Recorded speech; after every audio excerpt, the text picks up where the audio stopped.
In this video course so far, I've shown you how to create two types of methods: class methods that are called from a definition of a class, and instance methods that are called from an instance of the class or an object.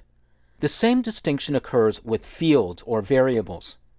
When you declare a variable as a member of a class using an access modifier such as public and a data type such as string, it's automatically an instance variable or an instance field. You can also create class fields by incorporating the additional keyword static. The most common reason to do this is to represent a constant value. Java doesn't support an explicit const or constant keyword, so instead you typically set constant values using a combination of static and the keyword final, which means that a value can't be changed once it's been set. I'll demonstrate this in the Olive class in this version of the project, Class Variables. And I'll define a few possible values for the color. Right now, my color field has a value of 000000, which has an equivalent value of black. But I want to make my code a little bit more readable. So I'll place my cursor inside the class declaration, and I'll declare a field using these keywords: public, static, final. Public means that the field will be accessible from the entire application. Static means that it's a class field. It'll be accessed from the class definition, not from an instance of a class. And final means its value can't be changed. Next, I'll set the data type, long, to match the field data type of color. And then the name of the constant will be set. The convention for constant values is to set their names in all uppercase.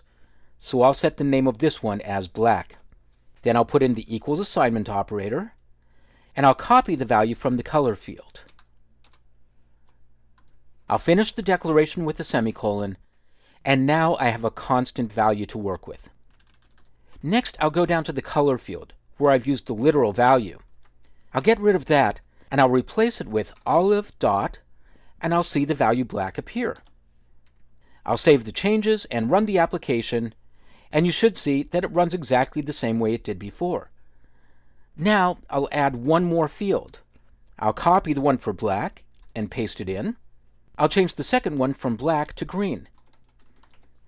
And I'll change the hexadecimal color value to 00FF00. And you could keep on doing this, adding as many different olive colors as you needed. I'll save the change and run it again. And even though I'm not using that green value, the application still runs just fine. So this is a look at how to declare constants or class variables. Again, there's no constant keyword in Java. Instead, you declare values using the keywords static and final. You can make these fields public, private, or protected, whatever you need, and you set their names to all uppercase, and that's just a very strong convention that all Java developers follow.